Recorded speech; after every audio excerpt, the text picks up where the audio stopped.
being outlaws is in our DNA. That's what it is to be American. We're always the rebel opposition. We're always outnumbered.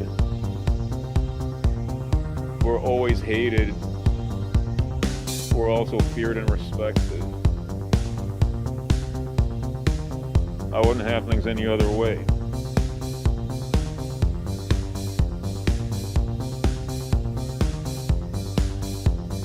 I'm having a good time.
Welcome to another episode of the Greene Tavern, hosted by your favorite OGC chapter, the NathanaelGreeneSociety.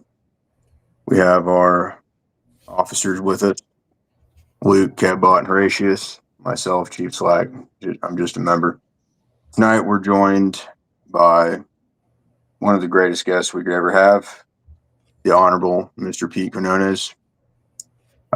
Pete, could you give us a brief intro for that one person who listens to us that doesn't listen to you? I'm the host of the Quinones show. I'm a member of the central committee of the OldGloryClub, and yeah, I'm just happy to be here, guys. Love hanging out with the chapter guys. Thank you so much for joining us tonight. So tonight I was wanting to talk about something that you and I talked about back in August when we were thinking about scheduling you to come on. And it was of the leftist brain disease, and I guess the futility of dialogue with the leftist group as a whole. And I think in light of the events that have transpired over the past week and actually a couple weeks, between the Catholic school shooting and what happened in Charlotte, and then what happened with Charlie, I think it's even more fitting that we talk about it now. And I wanted to start with a reading from Isaiah, because I feel that these couple verses really spoke to me the other night when I was reading it, and it kind of pulled things together for me a little bit. So if you would bear with me. Isaiah 59, 1-8. Behold, the Lord's hand is not shortened, that it cannot save, neither his ear heavy, that it cannot hear. But your iniquities have separated between you and your God. Your sins have hid his face from you, that he will not hear. But your hands are defiled with blood, and your fingers with iniquity. Your lips have spoken lies, your tongue hath muttered perverseness. None calleth for justice, nor any pleadeth for truth. They trust in vanity and speak lies. They conceive mischief and bring forth iniquity. They hatch cockers' eggs and weave the spider's web. He that eateth of their eggs dieth, and that which is crushed breaketh out into a viper. Their webs shall not become garments, neither shall they cover themselves with their works. Their works are works of iniquity, and the act of violence is in their hands. Their feet run to evil, and they make haste to shed innocent blood. Their thoughts are thoughts of iniquity. Wasting and destruction are in their paths. The way of peace they know not, and there is no judgment in their goings. They have made them crooked paths. Whosoever goeth therein shall not know peace. So in saying that, when I was reflecting on that, I was tumbling around in my brain, like what brings a person, like what makes a leftist, like what gets a person to that point, to where they can go to a Catholic school and shoot children. They can stab an innocent woman in the neck, and onlookers can just watch her die alone. Where someone can shoot a man, a husband and a father, a Christian, simply for speaking. So what brings a person to that point? And what is this brain disease that they all have?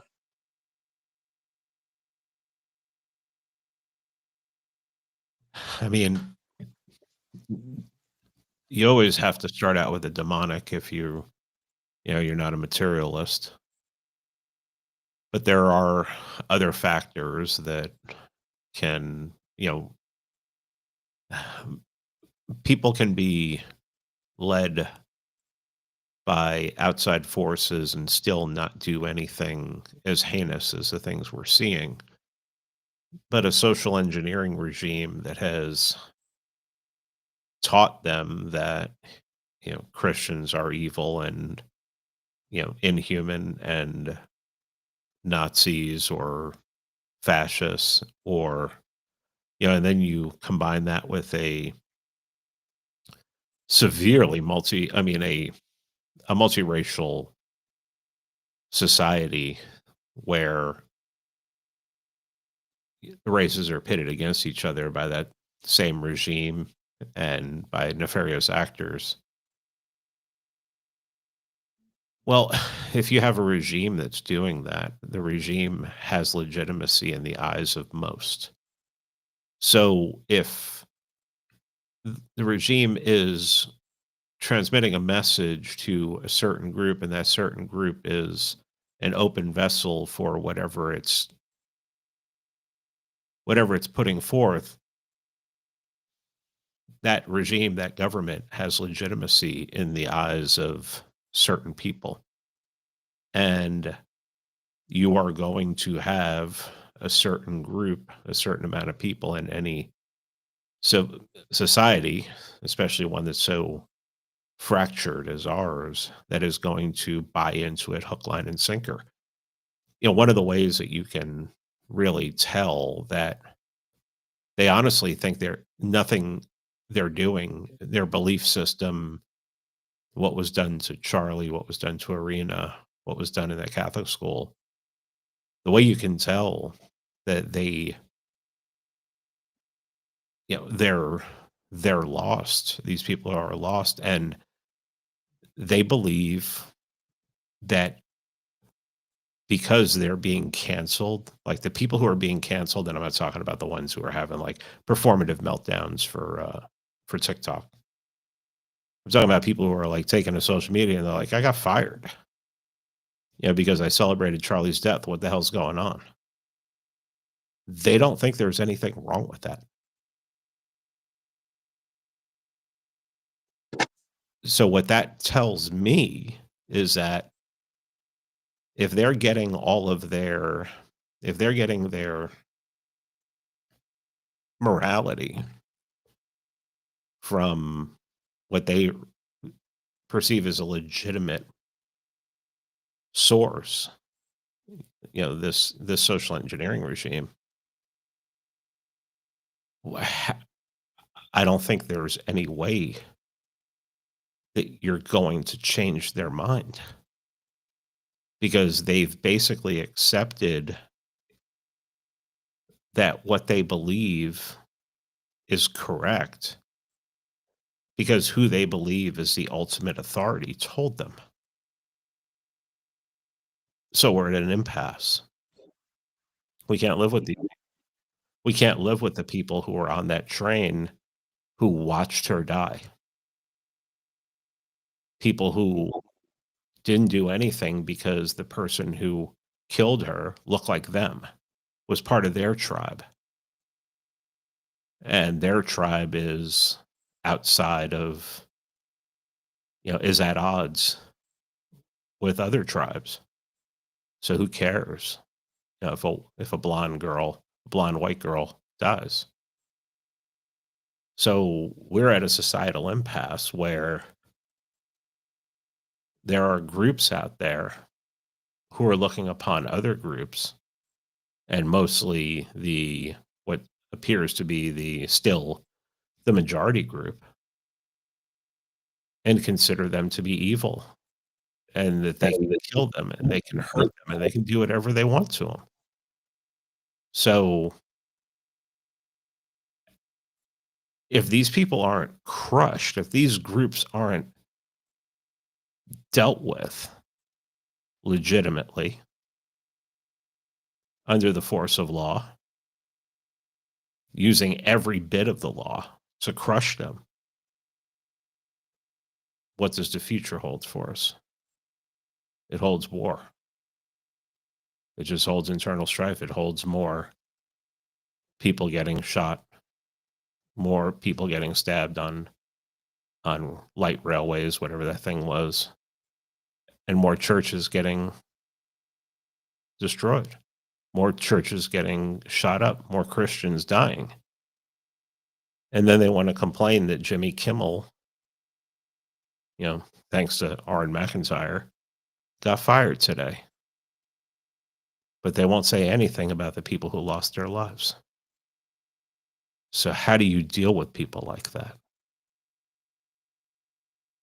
How do you live alongside them? And I think, again, Scripture has an answer for us. Because in 2 Corinthians 6:14 says, "Be ye not unequally yoked together with unbelievers. For what fellowship hath righteousness with unrighteousness? And what communion hath light with darkness?" So I keep playing back in my head, there's that idea of balkanization, and that almost appears to be the moderate solution. Like, it's becoming more and more the moderate solution. But the thing that's pulling at my heart is God has the power to save anyone. And I understand, in Romans, this is not supposed to be a theological debate, or we're not supposed to get incredibly theological here. And I'm not an authority to do so anyways. But I tend to believe that there's people who were chosen and the rest are left of their free will to prove that they could never, or that they would never submit to God. But there are people out there that can and will be saved. And where is that line in the sand between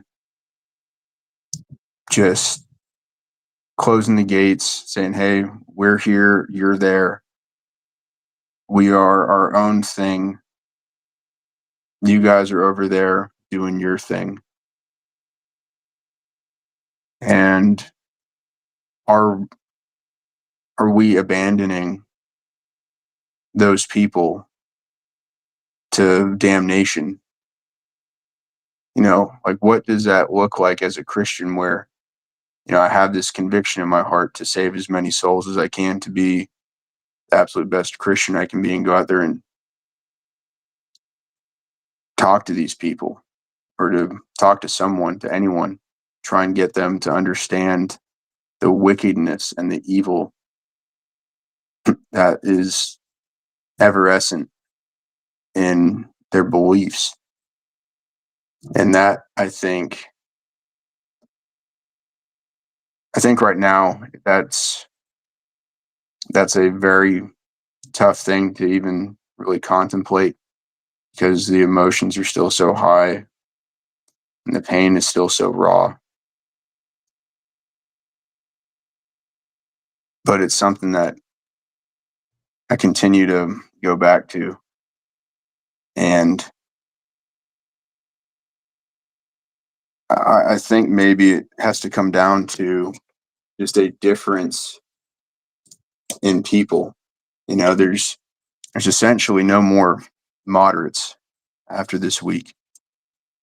This week kind of drew the line in the sand and showed the teams. And to me, it feels like the people who have celebrated this death, the people who are defending the man that took that young lady's life on that subway or that light track or whatever, I think that they have made their decision and they've chosen their team. And I think all the others who looked at that and felt disgust and who were revolted, I think those are the ones that are worth saving. But where is the dialogue with those? Because I mean, I saw a handful of videos of Democrats, people saying they were lifelong Democrats, walking away from the Democrat Party after this past week. And what's the dialogue with them like? You know, like, how is there even talking with them?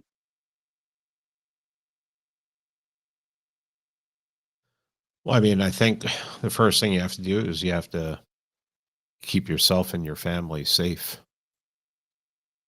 You know, people want to run to become martyrs, or, you know, people think that because some of the first Christians and Christians down the line have become martyrs, everybody's called to become a martyr. Well, no. You know, and Jesus didn't say love his enemies. He said love your enemies. And that seems to be a personal thing, like someone you personally have a beef with. But, you know, he also said there time was going to come where you're going to sell your cloak and buy an AR. And I'm not calling for revolution or, you know, initiating violence against anyone. But, you know, I hope people understand at this point that, you know, if you are outside of, you know, I mean, calling them the left is kind of just shorthand, but, you know, there has to be something better. But these just absolute lunatics, you know, the people who would kill you over, you know, saying that, you know, because everything that you talk about, because everything you believe circles around sex and your private parts. I think there might be more to life than that. If they're willing to kill you over that, well, I mean, if you're a personal person, then you have to. If you're a private citizen, then you have to protect yourself. But you also have to do everything you can to push people that are on your side in power into crushing these people and making sure that they don't, they are defeated once and for all. I mean, that's one of the main problems is that people have this idea that they can change people's minds by having an argument with them. Well, I hope that, Charlie's martyrdom puts that to rest. If you're still out there wanting to debate people who, you should be debating people who are, you agree with 95%, debate on little issues. But if you're debating people most of the time when I see somebody saying, Pete, you should debate that guy, all they want is for me to go debate somebody, repeat everything that they believe that that we share in common so that they can hear it in public and go, yeah, Pete won. No, that's just ego. Why do you need to hear what you believe said in public to somebody who is not going to change their mind? You know how rare it is for one of these people to change their mind? And it's not going to be done on a public stage. Normally, when you see somebody, truly leave the left or leave this psychotic, social engineering regime behind from the last 100 years, that kind of thinking, they usually do it on their own. They usually do it through their own study or hearing other people. But getting in a debate with them and pointing out how wrong they are, that just puts fences up around people. That just causes people to be defensive. And people have to get past, one of the things that I've come to realize lately is that people are so terminally online that they actually believe like they're going to, like, if they're as hardcore as possible on Twitter, they're going to change the world. Now, if you're Aaron McIntyre, you can get someone fired. You might be able to get, but you're not changing nothing. This is all Band-Aid stuff. It's just to make you feel good, make you feel better. The rot is institutional. The rot is, it is, there are termites. You ever go up on a frame of a house and you look and you're like, man, this thing has good bones. Yeah. And then you realize that all the friggin', everything has termites. You just can't see them. That's the American system. That's the system of government that we live under. That's the social engineering regime it's just, everything is an edifice. You think because you own somebody on Twitter, you're changing the world. You're not. You're not. You want to own somebody? You want to own, you want to defeat your enemy? Go start a business and make $1 million and make millions of dollars and put it towards activities that move forward a culture of a civilizational culture.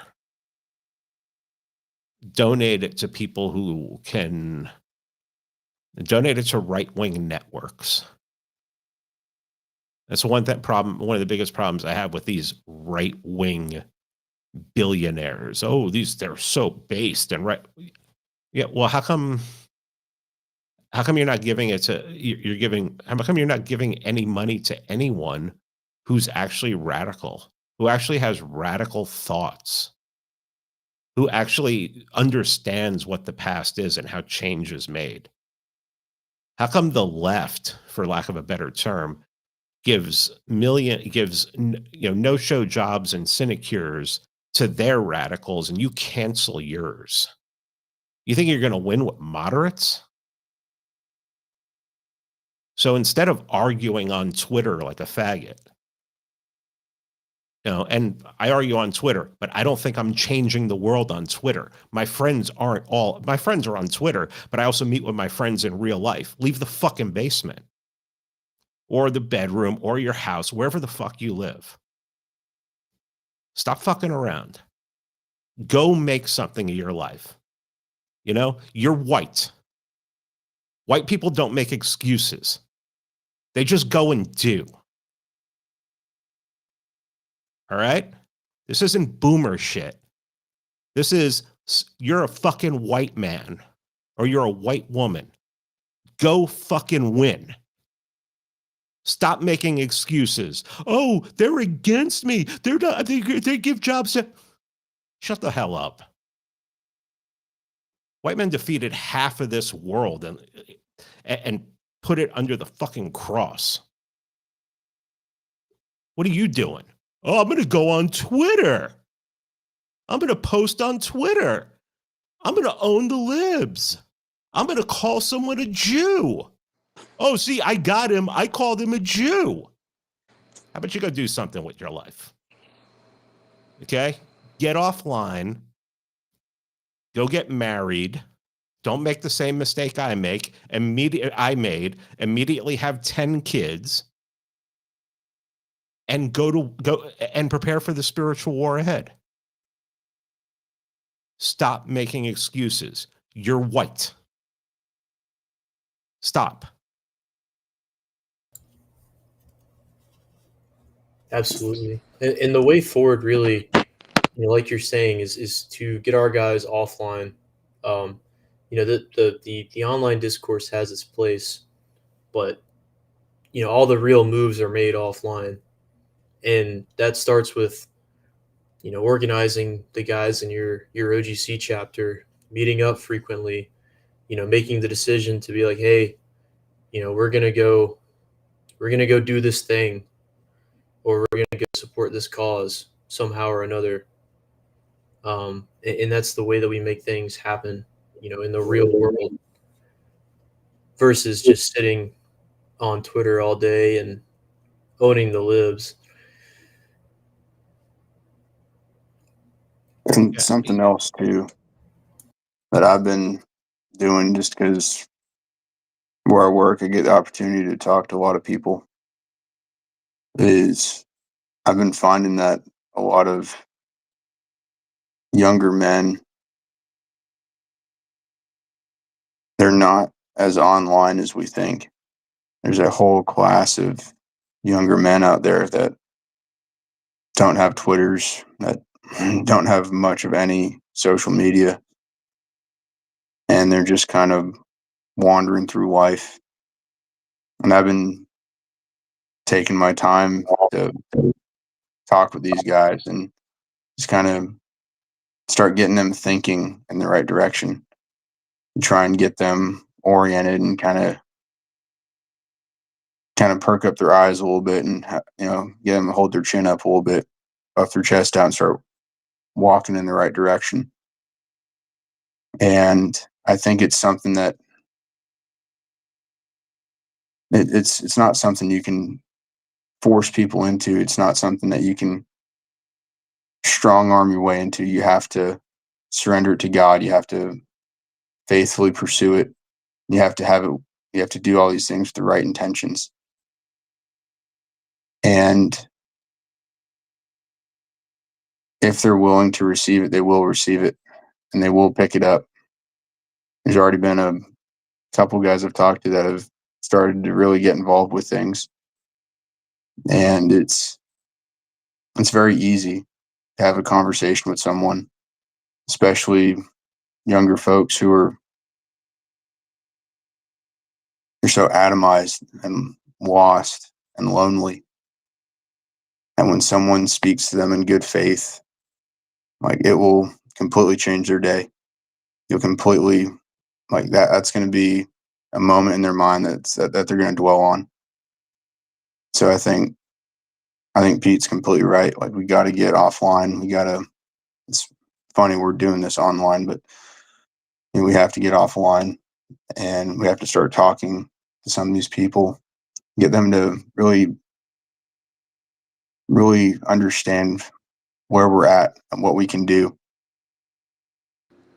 And I think as the state, the federal government, and everyone else, as the clock passes, they look more and more, I don't really want to say illegitimate, but the trust and faith in them is eroding. And I think that's going to cause more people who believe in this system to become more irrational. And it's going to kind of shake the bedrock of what they thought they had. And so there's going to be a field ripe for harvest, and we need to go out there and talk to these people. Yep. Pete, you mentioned something interesting about how, and it's something I've been thinking about some too. You mentioned how you wish that more right-wing billionaires would pass money, or better than money, opportunities, I suppose, to some of the more radical thinkers on the right. I've heard that call a lot, and I agree with it.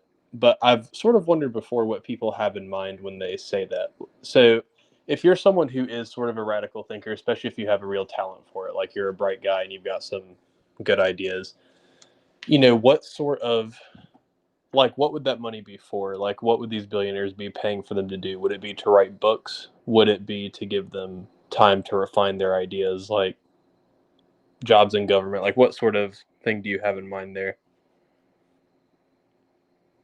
Well, Let's say you are someone who has some means and you're kind of looking to follow your advice, I guess is what I'm getting at. Like, what sort of opportunity should they be trying to give the thinkers that they know? well, I mean, not to be selfish about this, but the Old Glory Club. One of the first things that we talked about when the Old Glory Club was formed was having a system where if somebody was canceled, they were taken care of. If they lost their job, if they lost their banking, we take care of our own. Next thing that comes along is, how about, a fund for law school? We have a lot of guys who have degrees, and if they could get into law school, they could have their law school paid for, so they're not going forward. And Charlemagne's in the chat, and he says they should be paying us to do what we already do. We are, and that's just a couple things. Yeah. Charlie says we've been doing this for free in our spare time for like a decade, for F's sake. Sorry for my cursing. I know a lot of these guys are Protestants, but I'm Catholic. I can just go to confession on Saturday.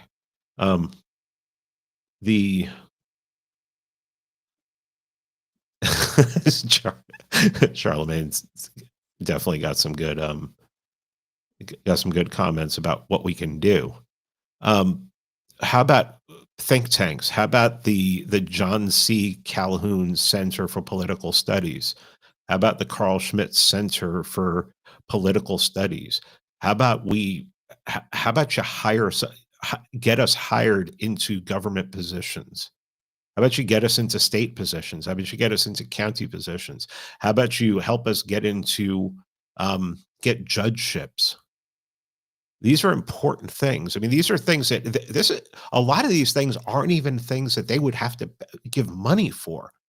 All they would have to do is go out on a limb and say, yeah, this guy, hire this guy. This guy should be hired. But it's like, I mean, I don't even see that. I mean, it just, I hear all the time about, this quote unquote right-wing think tank. They're looking to hire somebody. Let's get someone from the OGC hired. Go ahead. 2 guys from the OGC. Go ahead. Put in your application. Oh, they just hired somebody's wife to fill that position. Oh, I'm sure that wife is just as well read on political theory or whatever, needs to be done as one of our guys. I mean, I get the whole thing about you want to take care of your own people, and you might hire somebody's wife. But if you're going to advertise a job, it was probably an important job, right? Yeah, But if no, you they want don't to take even care give. of someone's wife, just give them a pension. That'd be Yeah. more honest than just giving them the job in half the cases. So it's like, what I mean, if you're making yourself out to be, oh, we're this based right wing group that we want to smash the left and everything. Oh, well, we got this guy over here who's read every Carl Schmitt book. He can articulate it very well. He's read on Vogelin too. He's read. I mean, this is somebody who can. Help write policy or give thoughts on, or a lawyer on our side who's read all this, who can help write policy. But no. What all they need to do is hire them. I'm not saying you got to lay out, you have to lay out six figures. Sure, that would be nice. But I mean, you just ignore. There's this thing about how the left takes their radicals, gets them elected to office, and gets them like no-show sinecure jobs, and then the right cancels theirs. They're radicals. Well, why? Well, you're not right-wing. You're not a radical. You want to defeat the left? What, by appearing to be what? Because you have to appear to be upstanding?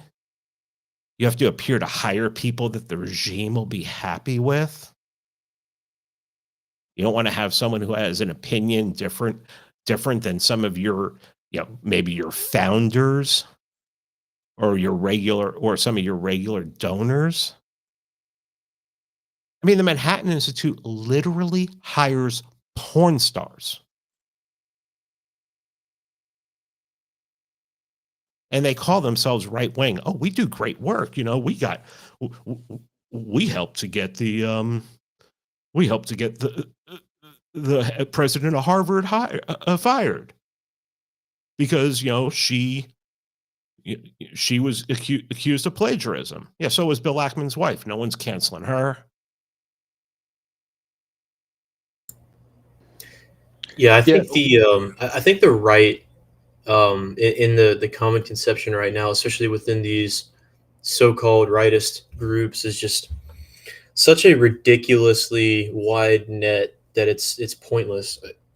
To give a little personal context, I'm working on getting in touch tighter with some of the TPUSA guys at my university, and even within that group, the diversity of what is considered right wing is just astounding to me. To the point to where there's professing homosexuals. At least 60% of the leadership is female. So on and so forth. It's like, what are we doing? What is right wing? Is this just a worthless badge we put on our sash? What is this? What are we doing here? You're just happy to get scraps. That's it. You're just happy to have a seat at the table. You're just safe enough that you won't get, you're safe enough that the invitations to parties won't be canceled. Sorry, someone's making noise and it's distracting me. Yeah, you're just trying to do it's like the Cato Institute in that libertarian institute in Washington, D.C. They only exist to strengthen the left, keep the borders open, and get invited to cocktail parties. Because if they went a little too far right, they wouldn't anymore. So, I mean, that's what it seems to me. It just seems to me people are scared.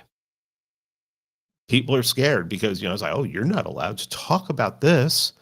You're not allowed to talk about that.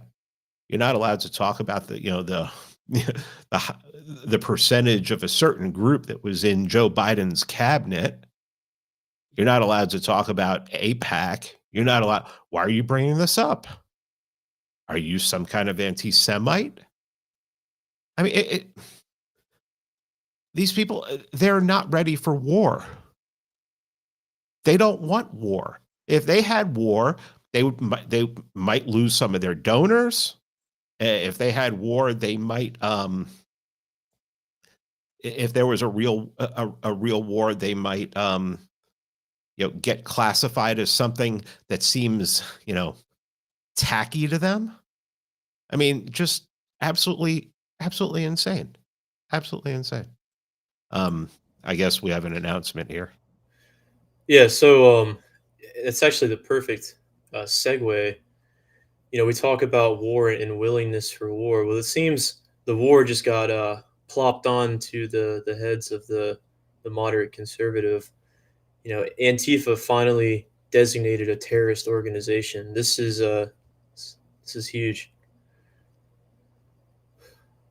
I love that first comment there by Central Committee member, not me, not you. There shouldn't be a single black Suburban available on any market for years. There are tens of thousands of these demons all across our nation. As Hans Hermann Hoppe said, crush the anti-fascist mob. Yeah. Well, and then when you say when you say that, they go, "Oh, so you're a fascist?" Okay, and yeah. Well, the Italian fascists were famous for their saying, "Me ne frego," I don't care. And when the left calls you some ridiculous name or whatever, just the apt response is just I don't care. If as the White House is now declaring, if we're going to be going after these Antifa terror cells and the media is going to make some sort of a frenzy story out of it, whatever, it's just I don't care. We're going for it. They should be building temporary facilities. Do you know how many people there are right now that need to be rounded up if you're saying that they're all terrorists? I mean, I agree with, I don't know. I would assume everyone on this call has at least heard clips from Sam Hyde's dispatch the other night. Absolutely. It's a must listen. Absolutely. We'll probably put a link to that in the comments of this. It's absolutely we have 2 weeks.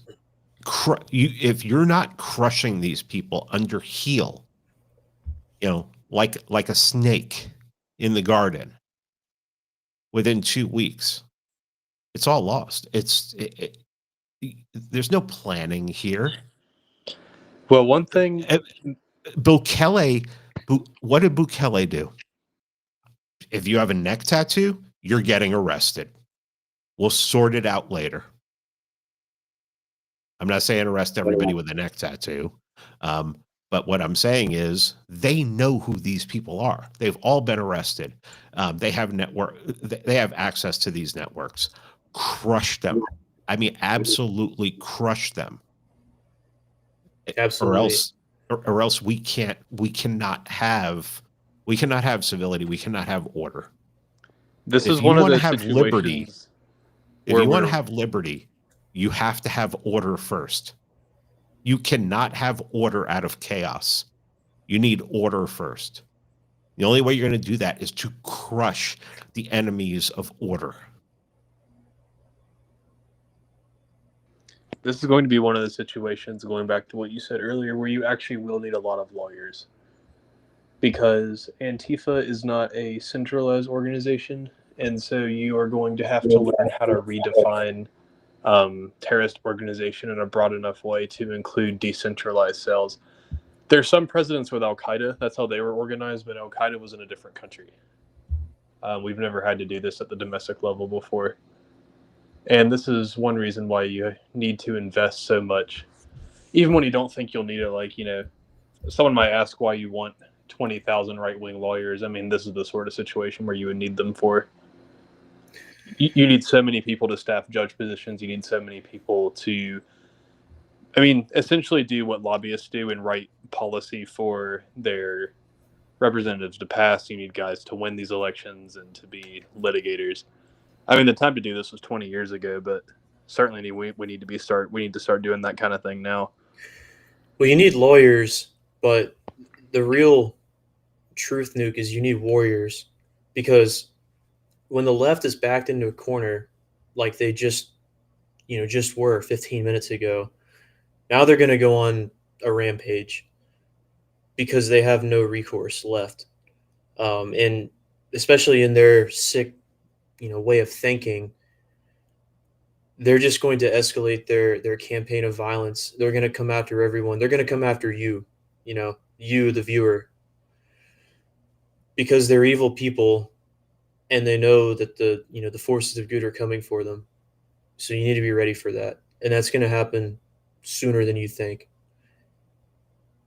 These groups are in your town. They're at your university. They don't hide who they are, not really well, at least, and they gloat about it.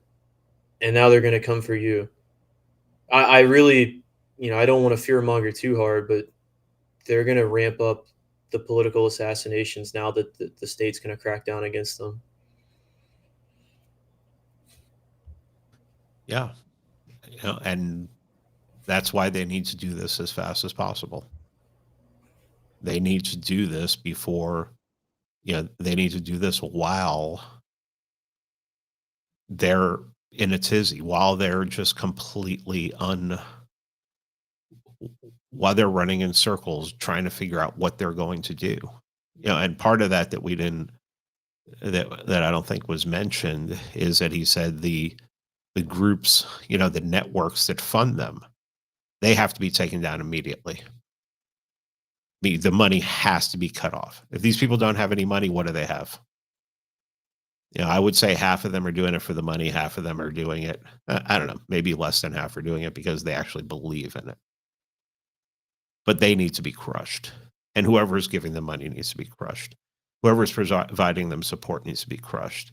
Any lawyer who's working for them needs to be disbarred. Who cares why? We're in a war. They're killing people. They're just killing people for talking. I mean, it's pretty much everyone's saying it, but Charlie Kirk was not a radical. He was just somebody who went on campuses and was like, "Yeah, let's have a discussion." Yeah, sure, I'm gonna destroy you because my arguments are sound, but I'm still willing to have a discussion. And there were times I've seen video of him being like, "Oh, that's interesting. I really need to think about that. You make a good point." And I've been told by people who know him personally and talk to him privately that he was always willing to hear a different opinion, which is probably why it seems like he was changing his, growing in his, advancing in his understanding of exactly how the world works. So, yeah, I mean, if they do not absolutely go 100% ham, Black Tahoes just pulling up to every possible place every possible intel that they know where these people are, in the location where they know these people are, then this is just going to keep going, and we can't let it happen. I mean, and the DSA is another thing that has to be dismantled. I mean, Jacobin magazine, really? Jacobin?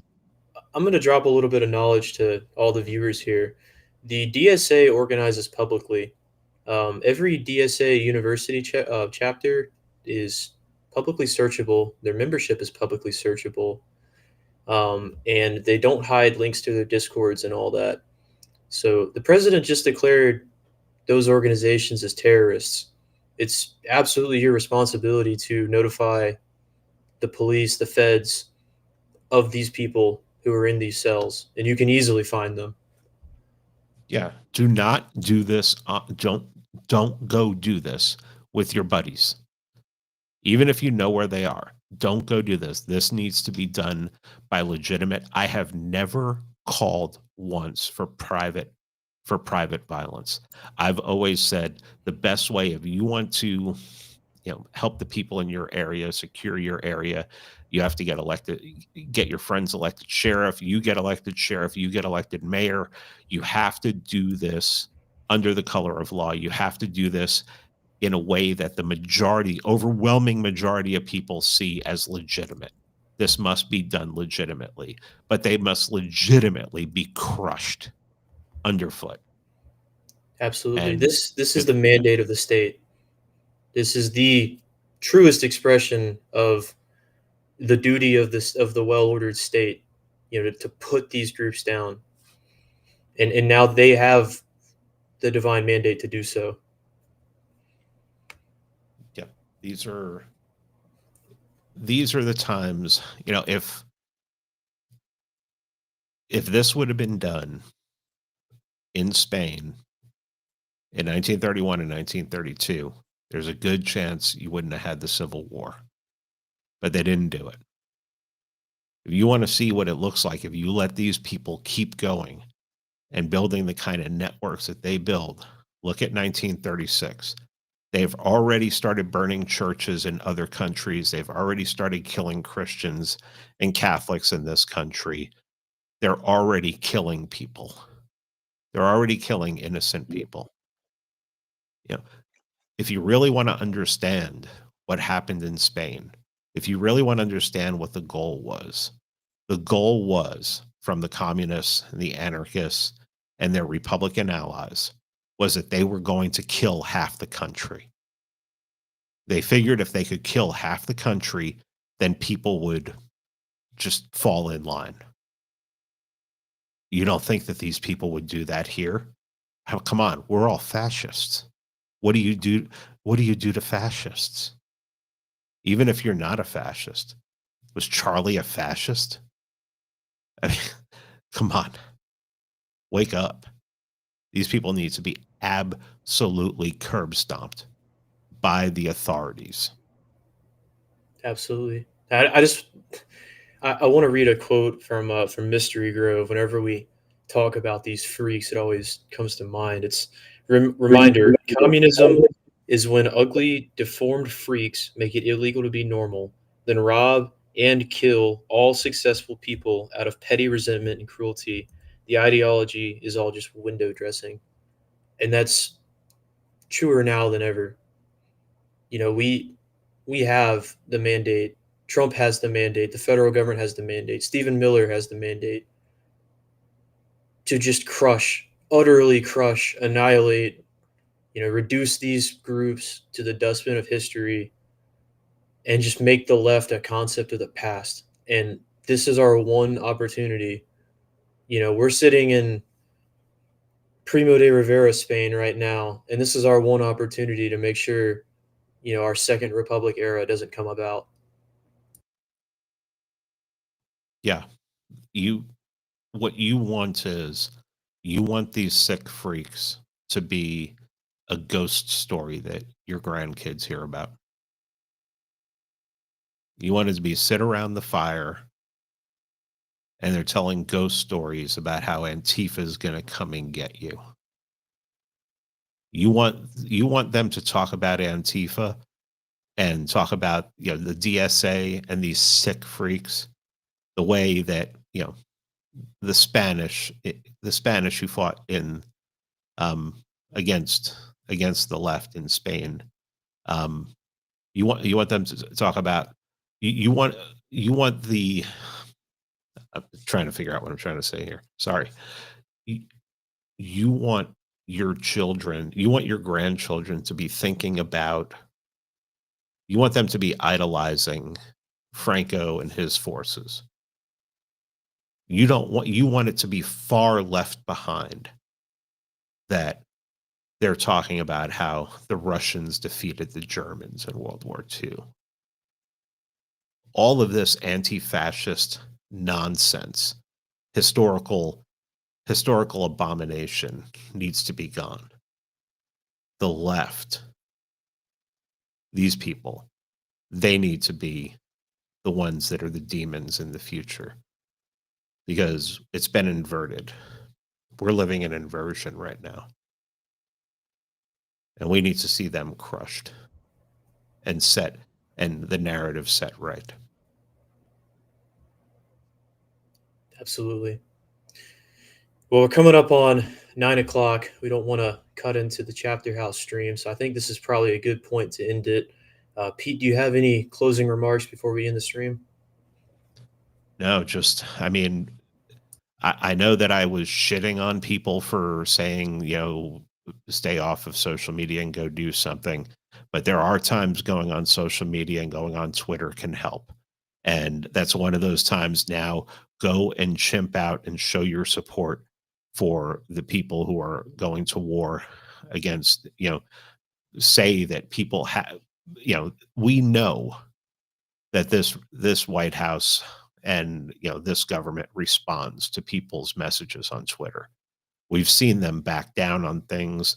We've seen them take things up. Just look at what Oren did today. Now's one of those times it's okay to get on there and chimp out and say, yes, go crush them. Go crush them. But also, once you're done doing that and you got it all out of you, get offline, go find friends, and plan the future and, make something, do something, because going at it alone, the war is not going to be won by them going after Antifa. This is going to be a long, protracted battle. And I'm talking about long after I'm gone and long after probably most of the people on this chat are gone, still going to be fighting this battle. So go do something to make it so that you have the means to fight it in the future, and you'll leave something so that your family can do it after you're gone. Absolutely. Well, Pete, thank you for coming on. It's always a pleasure to have you. Well, I appreciate it. Thank you. Yeah, anytime I'll accept the invite. Anytime, guys. Awesome. All right. Well, Christ is King. We win in the end. And yeah, we'll see you next week. Y'all have a good one.